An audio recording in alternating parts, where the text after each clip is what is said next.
एक बहुत अच्छा सवाल मिला है। जब मरना ही है तो कुछ क्यों करें? जीवन का अंत मृत्यु है। गौतम बुद्ध भी मृत्यु को प्राप्त हुए। हम सब भी मृत्यु को प्राप्त होंगे, तो फिर ध्यान का क्या फायदा? हम ऐसे ही थोड़ी सी समझ के साथ जीवन जी रहे हैं, तो फिर ज़्यादा समझकर क्या फ़ायदा? क्या आपको लगता है दुनिया अभी सुखी है? ध्यान से देखोगे तो आपको पता चलेगा आज भी दुनिया में सभी लोग दुखी हैं। और यह भी सत्य है कि दुनिया पूरी तरह से खुश नहीं रहने वाली, सुखी नहीं रहने वाली। इनमें से कुछ लोग ही उस सुख को प्राप्त कर सकते हैं जो वास्तविक सुख और आनंद होता है। बाकी सब सुख जिन्हें हम सुख समझते हैं, वास्तव में वह सुख नहीं होते। वास्तव में वह सभी सुख अंधेरे कुएं में रस्सी की तरह हैं। जब हम उस रस्सी को खींचते हैं तो हमें लगता है हमें सुख मिलेगा, लेकिन वह रस्सी नीचे से जहरीले सांपों को लेकर आती है। कुछ लोग जिनमें समझ का विकास हुआ रहता है, वह देख पाते हैं कि उधर जहरीले सांप हैं, लेकिन अधिकतर लोग उन जहरीले सांपों को देख ही नहीं पाते। वह उनसे प्रेम करते हैं, उन्हें अपने पास रखते हैं, उन्हें दूध पिलाते हैं, और एक दिन सांप उन्हें ही डस लेते हैं। सवाल यह है कि जब हमें मरना ही है तो थोड़ी सी समझ के साथ सुखी जीवन जी सकते हैं, तो ध्यान ये सब वगैरह करके क्या फ़ायदा? यह बात तो सत्य है, जो इस ब्रह्मांड में उत्पन्न हुआ है उसे मृत्यु भी देखना पड़ेगा, क्योंकि हमारा निर्माण ही नश्वर चीज़ों से हुआ है, जैसे धरती, वायु, जल, अग्नि और आकाश। तो हम अकेले कैसे अमर हो सकते हैं? हमें भी मरना ही होगा। बुद्ध भी इससे नहीं बच सकते। दुनिया के सभी डरों में से एक डर यह भी है कि हम मरते हैं। इसीलिए सभी इनमें से एक ना एक काम जरूर करते हैं। दान, धर्म, खुशी फैलाना चाहते हैं, अच्छे काम करना चाहते हैं, ईश्वर को कैसे भी मनाए रखने का प्रयास करते हैं। हम लोग जीना चाहते हैं, इसीलिए लोग परलोक की बातें करते हैं, स्वर्ग और नर्क की बातें करते हैं। शरीर मरता है लेकिन आत्मा अमर रहती है, इस बात को हम लोग मानते हैं। एक व्यक्ति को फांसी की सजा होती है, लेकिन फांसी के पहले लेकिन अंतिम दिन उसे समझाया जाता है कि आत्मा अमर रहती है। शरीर मरता है लेकिन आत्मा को कोई नष्ट नहीं कर सकता। मतलब उसे समझाया जाता है कि तू नहीं मरेगा, जो मरेगा वो शरीर होगा, तू नहीं।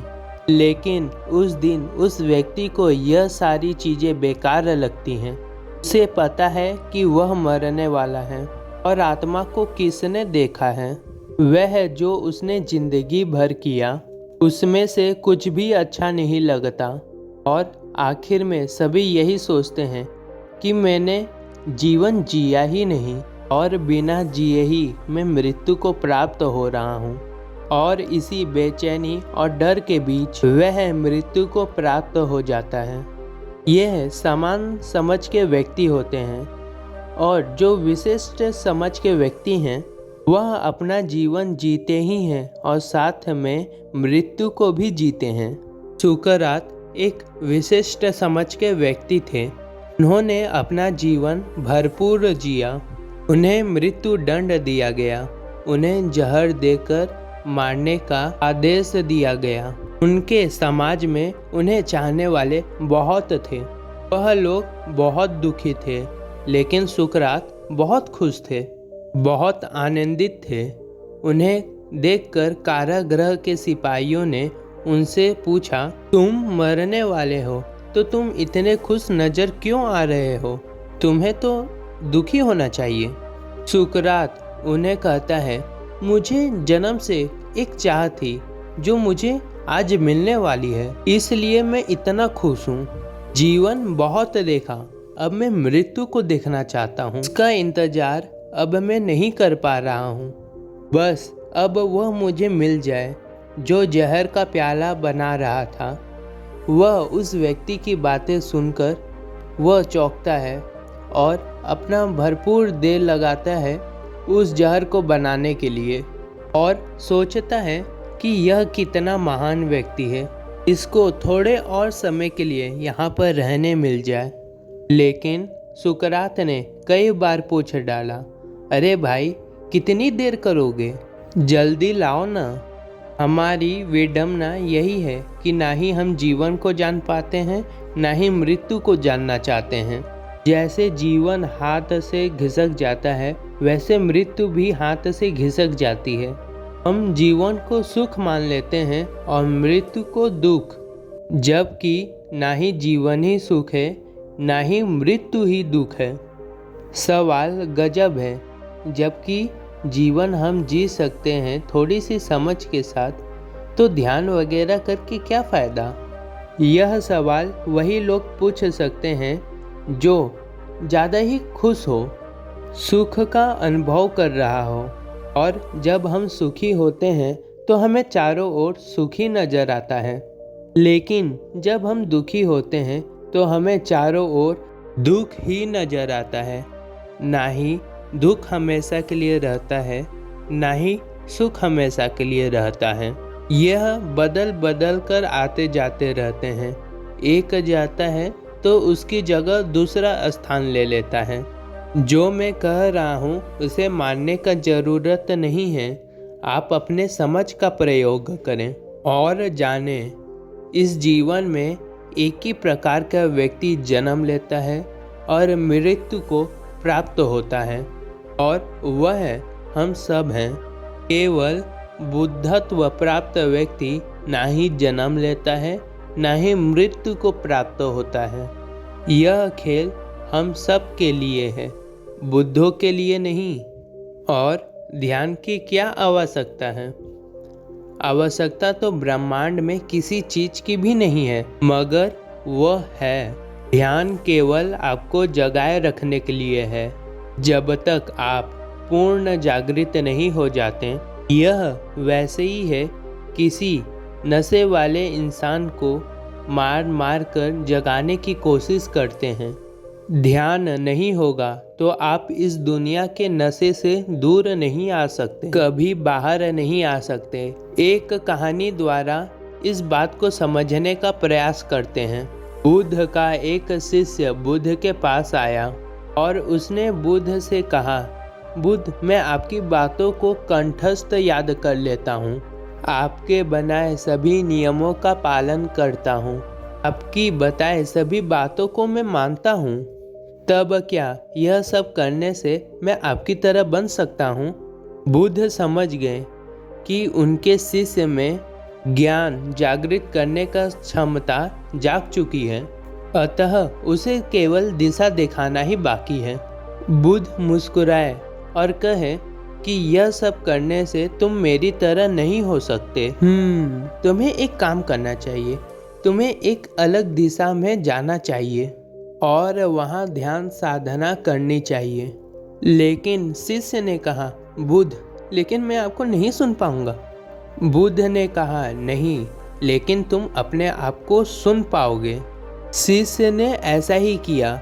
वह अगले दिन अगले दिशा की ओर चल पड़ा और एक जंगल में जाकर उसने ध्यान साधना शुरू की। कई दिन साधना के बाद भी उसका चित्त स्थिर नहीं हो रहा था। वह बार बार बुद्ध के ख्यालों में खो जाता।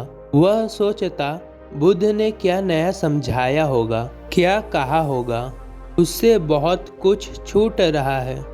तब उसने एक दिन सोचा, बुद्ध के पास वापस चलता हूँ और उनसे ही पूछ लूँगा क्या करूँ, कैसे करूँ अपने चित्त को स्थिर।